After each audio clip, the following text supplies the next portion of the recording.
नमस्कार दोस्तों, मैं हूं पीयूष और स्वागत है आपका मालवा डायरी हिस्ट्री चैनल पे। तो आइए दोस्तों, सबसे पहले देखते हैं कि बंगाली कायस्थों की उत्पत्ति कैसे हुई।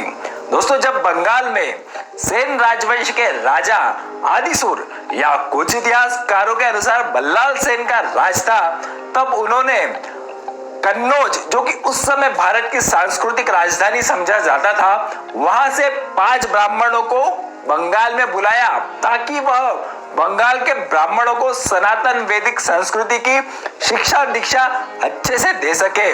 तो दोस्तों, इन ब्राह्मणों ने अपना कार्य बहुत ही अच्छे से किया, जिससे खुश होकर राजा ने इन्हें कुलीन ब्राह्मणों की उपाधि दी।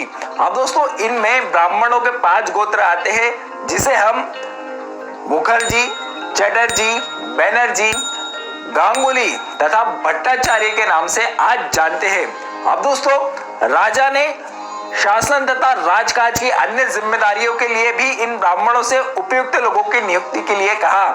तब इन्होंने कन्नौज से ही 5 कायस्थों को बुलाया और उन्होंने अपनी जिम्मेदारियों का निर्वहन बहुत ही अच्छे से किया और प्रसन्न होकर राजा ने इन्हें भी कुलीन कायस्थों की उपाधि से सम्मानित किया। अब इनमें कायस्थों के 5 वंश आते थे, जिनमें बोस, घोष, गुहा, मित्रा तथा दत्ता। अब दोस्तों, जो दत्ता थे उन्होंने यह कुलीन कायस्थ की उपाधि लेने से मना कर दिया, क्योंकि वह अपने को ब्राह्मणों से बराबर या फिर उनसे ऊपर ही समझते थे और उनका कहना था कि हम इस परिचारक को दी जाने वाली उपाधि को ग्रहण नहीं करेंगे। अब दोस्तों, इनमें से जो गुहा थे वह पूर्व में आगे की ओर असम के इलाकों में चले गए। अब दोस्तों, इन जो कायस्थों के 5 गोत्रों के अलावा जो अन्य कायस्थ बंगाल में थे, उन्हें मौलिक कायस्थ कहा जाता था। तो बंगाल के 2 कायस्थ होते हैं, एक कुलीन कायस्थ और दूसरे हुए हमारे मौलिक कायस्थ। अब दोस्तों, मुगल काल में भी कायस्थों का रुतबा कायम रहा और उस समय बंगाल के अधिकांश जमींदार तो कायस्थ समाज से ही आया करते थे। सेम इसी तरह से ब्रिटिश काल में भी कायस्थों का रुतबा कायम रहा। अब दोस्तों, जैसे जैसे समाज के पास पैसा एवं शक्ति बढ़ती गई, इसके साथ ही साथ समाज में कुछ विकृतियां भी आने लग गई और जिसके परिणाम स्वरूप इनके वर्ण पर भी सवाल उठाए जाने लगे थे।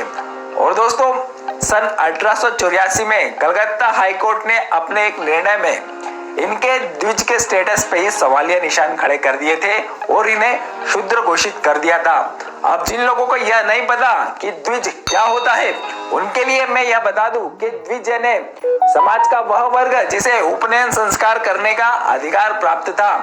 अब इनमें ब्राह्मण, क्षत्रिय तथा वैश्य आते थे। अब दोस्तों, द्विज का अर्थ होता है 2 बार जन्म हुआ। एक बार जन्म तब जब माँ की कोख से जन्म हुआ और दूसरी बार जन्म तब जबकि उसका उपनयन संस्कार हुआ हो, उसे दूसरा जन्म कहते थे। दोस्तों, जब कलकत्ता हाईकोर्ट का यह फैसला आया तो कायस्थ समाज, जो कि बड़ा पढ़ा लिखा और शक्तिशाली समाज था, उसने इसका प्रतिकार भी पूरी ताकत के साथ किया, जिसके परिणाम स्वरूप सन 1926 में पटना हाई कोर्ट ने इस जो कलकत्ता हाई कोर्ट का 1984 का फैसला था, इसको रिवर्स करते हुए कायस्थों के क्षत्रिय के स्टेटस को कायम रखा। अब दोस्तों, अंग्रेज चाहते थे कि हमारे समाज में विभाजन कायम रहे, तो उस समय हाई कोर्ट में इस तरह की चीजें भी हुआ करती थी। अब दोस्तों, क्योंकि कायस्थ समाज इतना प्रोग्रेसिव और इतना पढ़ा लिखा था कि इन्होंने भारत में ही नहीं बल्कि पूरे विश्व में जाके भारत का नाम रोशन किया है।